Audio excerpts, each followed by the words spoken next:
Good morning, welcome to CATEX TV. My name is Frank Fortunato. Today is Friday, March 1, 2013.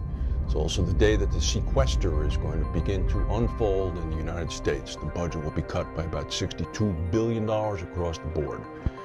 Well, here's some interesting news. In 2010, an Airbus 330 crashed in Libya on the final approach to the Tripoli airport. It had been coming from Johannesburg. 103 people died. There was one survivor, a little 9-year-old Dutch boy. Well, the report came out today from the Libyan Civil Aviation Authority talking about the cause of the crash. It was due to pilot error, mainly the lack of coordination between the pilot and the co-pilot. The two failed to coordinate their actions during the initial approach, with the final approach attempted below the minimum descent level and the runway was not visible. Realizing that the approach had been misjudged, the co-pilot, who was in command of the plane at the time, attempted to pull the plane up in order to go around and do a new landing. But the captain had already retaken control of the plane without informing the co-pilot. This directly led to the crash. It also noted that the procedures of the airline itself, which was at the time called Africa, needed to be cited because it said that the same crew had not reported that a priority button next to the pilot was defective and had already interrupted an attempted landing on the exact same runway in the exact same plane 2 weeks before the crash. Amazing. A restaurant boat belonging to a Lebanese supper club called the Lebanese Club that was moored in the Tigris River in downtown Baghdad sank last night. There were 150 people on board. At least 5 people were dead. The ship had been chartered by the U.S. heavy equipment manufacturer Caterpillar for a party. Sean Hooper at Cooper Gay is going to take his 4th role with the big broker in as many years. He's now been appointed as president and chief executive of its wholesale reinsurance broking and underwriting operations in North America. That would be Sweat and Crawford. Hooper will replace Neil Abernathy in the role, who Cooper Gay said had left to pursue other opportunities. Hooper is a good man, I should say. A man was missing early Friday in Tampa when a sinkhole struck. The second biggest problem for Florida insurers after hurricanes are in fact sinkholes. This is a good example of what a sinkhole is. It's not funny, but a 100-foot wide sinkhole opened up suddenly under a house near Tampa.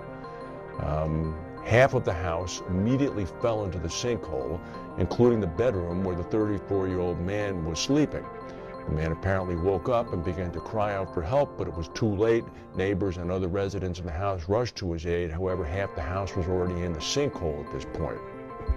Technical experts have arrived on the scene, as well as emergency medical people. The man is presumed dead. They haven't been able to find him yet in the sinkholes. Apparently in Florida, sinkholes can open at any time underneath any home and swallow up whatever is in their path. Artemis, the insurer-based newsletter, is reporting that William Babcock, the chief financial officer at Partner Re, has made some interesting comments about third-party investments now coming into the insurance industry. He suggested that we may never again see a return to the times when post-catastrophe event prices increases ran as high as they did in previous hard markets. He said that the new capital flows have changed the sector, not just in third-party capital, but also in large capital providers. He sees them using a different strategy for capacity deployment. He said he thinks we're in a market that's fundamentally changed, and the idea that there is more capacity has contributed to this change compared to 5 or 10 years ago.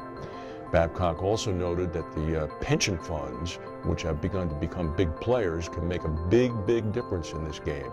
He said even small injections of capital from pension market funds into reinsurance have the ability to cause huge impacts, given the scale of the pension fund capital base. No kidding. Brian Dupereau is in the news today. The former ACE head and head of Marsh Mac is going to head up a new task force in Bermuda looking at ways in which the government can slash costs. It's called the Spending and Government Efficiency Commission. It's got 6 months to report back. He's serving at no pay. He's the chairperson of the group. Well, we all know that in the United States now, McDonald's restaurants carry warnings on the side of coffee cups saying contents may be hot. Well, metal walkways could be next. A Rowley, Massachusetts man claims that he burned the soles of his feet while walking down a metal ramp at a boatyard last June. He's filed a lawsuit against a Danvers, Massachusetts marina, saying that the marina's owner should have warned him that the metal ramp could be hot on that sunny day in June. The plaintiff suffered allegedly second-degree burns on the soles of his feet. It's not known whether the person, I could call it a pejorative, was actually wearing shoes or not. The marina has not returned any calls yet, except they do not appear to have been served a copy of the complaint. People wonder why their insurance rates are high. Well, here's a good reason. Some insurer will be on the hook to pay this claim. Unthinkable. That is the news for today. If we have any breaking news, we'll come back and tell you. Thank you for watching and have a good weekend.